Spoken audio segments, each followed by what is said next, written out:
भारत के अंदर अगर तुम पाखंडवाद करते हो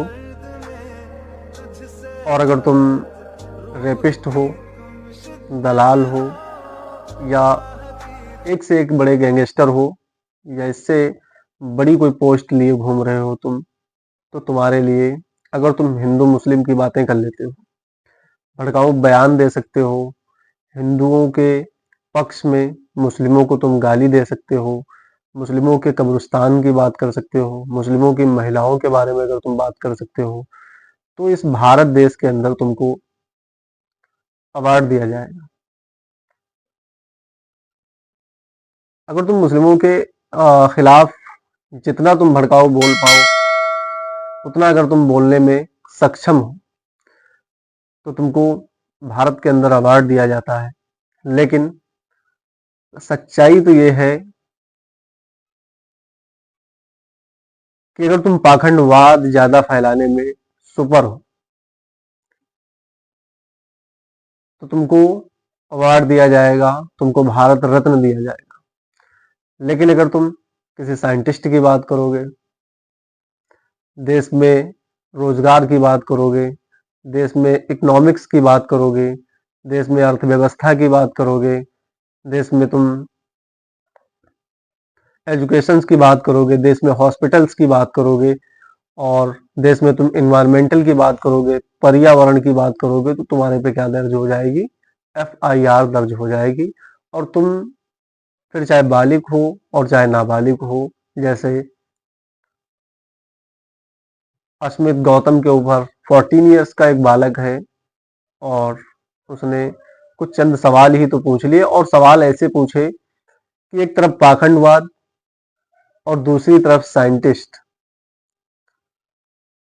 उनको कोई सम्मान नहीं दे रहा है। और उस पाखंडवाद यानी कि वो जो पाखंड फैला रहा है बच्चा, उसको सम्मान दिया जा रहा है। तो अगर तुम सच्चाई के रास्ते पे चलोगे और कुछ पूछने की कोशिश करोगे, कुछ हिम्मत करोगे, तो तुमको कुचलने के लिए, तुमको दबाने के लिए तुम्हारे आस पड़ोस के लोग ही खड़े हो जाएंगे। तुम पे FIR दर्ज हो सकती है, तुमको जेल जाना पड़ सकता है, तुम्हें कारागार हो सकती है, तुमको काला पानी भी उतार दिया जाएगा। इसलिए ध्यान रहे, इस देश के अंदर अगर रहना है तो पाखंडवाद और अंधभक्ति तुम्हारे पास होनी चाहिए। अंधभक्ति से तुम्हारे पास डिग्री होनी चाहिए, तुमको एजुकेशन से डिग्री लेने की कोई जरूरत नहीं। तुमको पाखंडवाद की डिग्री होनी चाहिए तुम्हारे पास, उसका सर्टिफिकेट होना चाहिए, और कुछ लोग ही भारत के ये जो है सर्टिफिकेट देते हैं। और तुम्हारे पास एक धर्म को छोड़ करके दूसरे धर्म को, यानी कि जो अल्पसंख्यक हैं, माइनॉरिटी हैं, उनके खिलाफ बोलने के लिए तुम्हारे पास एक सर्टिफिकेट होना चाहिए। और वो अगर तुम स्पष्ट तरीके से बोल लेते हो, माइनॉरिटी के खिलाफ तुम बोलते रहते हो, तो तुमको टिकट भी मिल जाएंगे पार्टियों से,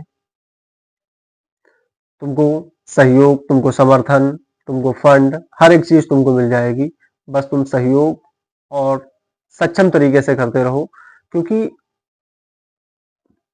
इस देश में एजुकेशन की कोई बात नहीं करता है, इस देश में हॉस्पिटल की बात कोई नहीं करता है, इस देश के अंदर अर्थव्यवस्था की कोई बात नहीं करता है, इस देश के अंदर सोशल वर्क के बारे में कोई बात नहीं करता है, रोड्स के बारे में बात नहीं करता है, खाने में जो गवर्नमेंट स्कूल है उनके अंदर किस प्रकार का भोजन आता है जो बच्चे खाते हैं और उनका जो है जीवन बेकार होता है, इसके बारे में कोई बात नहीं करेगा।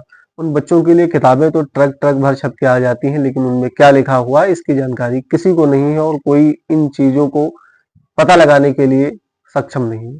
अरे उन किताबों को इजी कर दिया जाए थोड़ा सा, जो क्लास 1 2 3 8, ये नहीं है कि एक एक जो है ट्रक तुम किताबें छपवा करके स्कूल में बांट रहे हो, तो तुम बहुत ही एक अच्छा काम कर रहे हो। ये उन किताबों को एक बार देखिए कि उन किताबों के अंदर लिखा क्या है, और उनको समझने की कोशिश कीजिए, और उन टेस्ट करवाइए। जितने भी प्राइमरी स्कूल हैं हर डिस्ट्रिक्ट के अंदर एक स्पेशल टेस्ट होना चाहिए उनके लिए, ऑल डिस्ट्रिक्ट टेस्ट। उन टेस्ट में देखिए कि कौन से ग्राम सभा से कौन से बच्चे कितने नंबर से आगे निकल रहे हैं, तब जाकर के पता चलेगा, और देखा जाए कि कौन से स्कूल के बच्चे जो पिछले तबके के हैं और वो पढ़ नहीं पाते हैं, वो आगे नहीं बढ़ पाते हैं, तो वहाँ के जो मास्टर्स हैं उनको सस्पेंड कर दिया जाए, उनको दरखास्त कर दिया जाए और उनको वहाँ से निकाल दिया जाए और न्यू ज्वाइनिंग की जाए। और वहीं के अगर तुम प्राइवेट स्कूलों के बच्चों को कंपेयर कराओगे तो वही क्लास 8 का बच्चा है और वो प्राइवेट से पढ़ कर अगर आया है तो वो सुपरस्टार बोल रहा है इंग्लिश, वो हिंदी भी बोल लेता है, सवाल भी कर लेता है। लेकिन प्राइमरी स्कूल का बच्चा पढ़ा हुआ क्लास 8 निकल जाता है लेकिन उसको छोटा बड़ा तक नहीं आता, उसको 1 से लेकर के 100 तक नंबर भी नहीं याद रहते। तो इस तरीके से इस मुद्दे पे अगर कोई भी बात कर ले, कोई भी सवाल कर ले तो उस पे एफआईआर दर्ज हो जाती है। ये है भारत सरकार। यानी तुम एक नाम मात्र के आजाद रह गए हो। हमें लग रहा है कि तुम फिर से क्या हो रहे हो, तुम फिर से एक जंजीर में जकड़े जा रहे हो। धीरे धीरे तुम्हारी आत्माओं को नष्ट किया जाता है, तुम्हारे ब्रेन को खत्म किया जा रहा है, तुम्हारी सोच को नष्ट किया जा रहा है और तुम अभी भी नहीं समझ पा रहे हो कि हमारे साथ कौन सा खेल चल रहा है। अभी एक अस्मित गौतम नाम का लड़का 14 ईयर का है, 14 ईयर का, और उस पर एफआईआर हो गई। सिर्फ उसने क्या पूछ लिया है कि पाखंडवाद फैलाने वाले को गिफ्ट दिया जाता है, चाहे वो प्रधानमंत्री हो और चाहे वो राज्य का सीएम हो। और जो साइंटिफिक है, जो साइंटिस्ट क्षेत्र में काम कर रहे हैं, जो नासा में जा रहे हैं, उनको कोई जानता भी नहीं है। ना तो प्रधानमंत्री सम्मान दे रहे हैं, ना तो चीफ मिनिस्टर सम्मान दे रहे हैं। उन बच्चों को सम्मान दिया जा रहा है, उन लोगों को सम्मान दिया जा रहा है जो रेप करके आ रहे हैं, और उन लोगों को सम्मान दिया जा रहा है जो जो है भड़काऊ बयान दे सकते हैं, जो माइनॉरिटी को परेशान करने की कोशिश करते हैं। उनके बीच में जो है उनको सम्मानित किया जा रहा है स्टेज पे बुला बुला करके। एजुकेशन के बारे में कभी किसी ने बात किया? किसी ने नहीं बात किया है। क्या खा रहे हैं, क्या पी रहे हैं, क्या पहन रहे हैं बच्चे, उनके बारे में किसी को जरा सा भी फर्क नहीं पड़ता है। बस अपना जीवन आगे बढ़ रहा है और बच्चे सरकारी खाना खा रहे हैं। उनके जो जिन कट्टों में चावल आ रहे हैं शायद उसमें कीड़े पड़े हैं या कैसा चावल आ रहा है, इसकी किसी को फिक्र नहीं है और ना ही कोई देखने आता। और बच्चे क्या पढ़ रहे हैं इसको तो बिल्कुल कोई नहीं देखने आ रहा है, क्योंकि इतना जरूरत ही नहीं। अगर भारत पढ़ेगा तभी तो आगे बढ़ेगा, और जब भारत पढ़ेगा नहीं तभी तो अंधभक्ति करेगा भारत। इस तरीके से ये टारगेट बनाया जा रहा है। बस मैं इतना ही कहना चाहता हूँ। अगर वीडियो आप अच्छी लग रही है तो आप इसको शेयर और कमेंट लाइक जरूर करें। कमेंट जरूर करके बताइएगा कि अगर मैं सही हूँ या गलत।